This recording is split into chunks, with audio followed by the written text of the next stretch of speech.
TV, here we are just a few minutes before the film is to be shown. This could turn out to be a landmark event. This could be something that really changes the face of the 9/11 movement.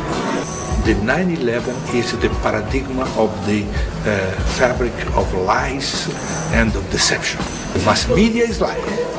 That means those who should control the politician are lying, are the first who are lying. I propose simply to change the situation, to begin to attack them on their territory, going on TV where they are the master and attacking. Well, we have to organize a movement. The battle, the modern battle is here. The media, mainstream media, has changed politics and our life and our way of thinking and our way of love and our way of hating and so on. This is a new situation where we are.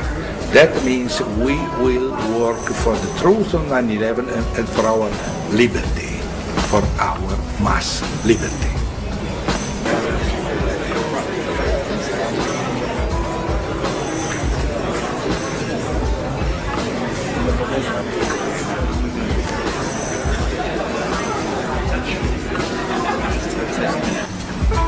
Grazie di essere qui.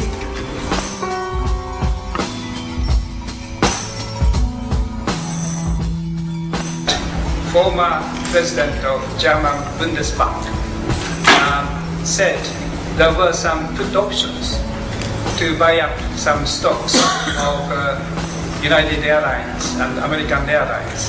And for politicians to say something is one thing, but for the president of Central Bank of Germany to say something is more serious and more credible. After my time here and my participation into the NGO meeting in Amsterdam later this week, I'm going back to report to wider group of politicians in Japan. And I'm most grateful for the courage that Congressman Chiesa has taken in this venue of the European Parliament.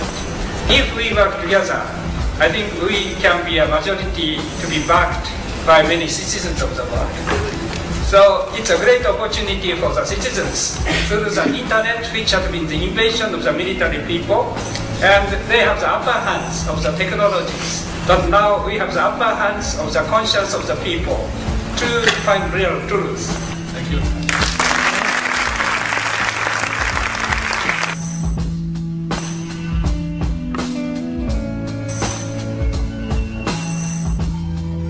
Now, the best known contradiction probably is the Mineta-Cheney story. The Secretary of Transportation, Norman Mineta, reported to the 9/11 Commission that when he went under the White House to the underground bunker, he got there at 9:20 and Vice President Cheney was already there. And then he told this story about the young man coming in and his plane coming in, and this was before the Pentagon was struck. Well, when the 9/11 Commission wrote its account, they said Cheney got there at almost 10 o'clock, perhaps 9:58. So you had a divergence there of about 45 minutes. That's a pretty serious contradiction.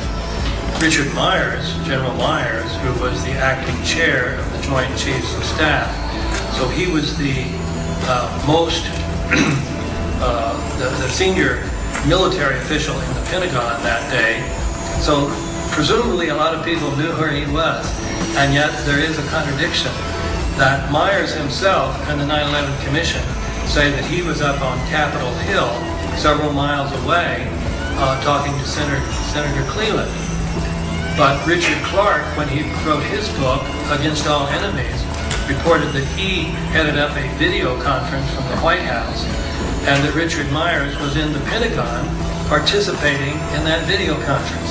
So here we have a pretty serious contradiction. Ted Olson reported to CNN that his wife had called him on a cell phone from Flight 77.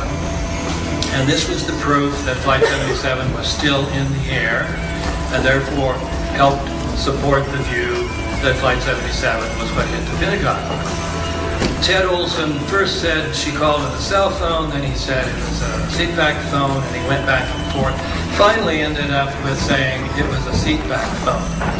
Well, a 9/11 researcher from Germany contacted American Airlines and said, I see in your material that your Boeing 757s don't have earphones, don't have seatback phones.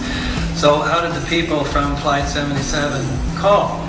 And the customer service representative said, that's right. We do not have seatback phones on our 757s. They had to use their cell phones.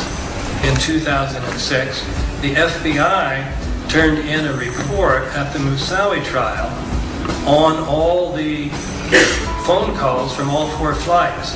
And when they got to Flight 77 and they got to Barbara Olson, they said, 1 attempted call, unconnected, 0 seconds.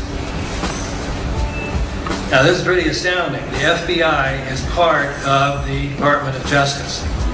And yet the FBI said that the former Solicitor General of the Department of Justice, Ted Olson, that his story about Barbara Olson is not true. She did not call him twice. She didn't call him once. Now this should be screaming headlines. FBI says former Solicitor General was either lied or he was duped. Those are the only alternatives you have. How do you feel tonight went? Oh, once we got going, it was quite good. The film was very good, and the discussion. Obviously, the audience was very passionate. Stayed till 11 o'clock, and would have stayed longer if the translators could have stayed longer. So I thought it was a great success.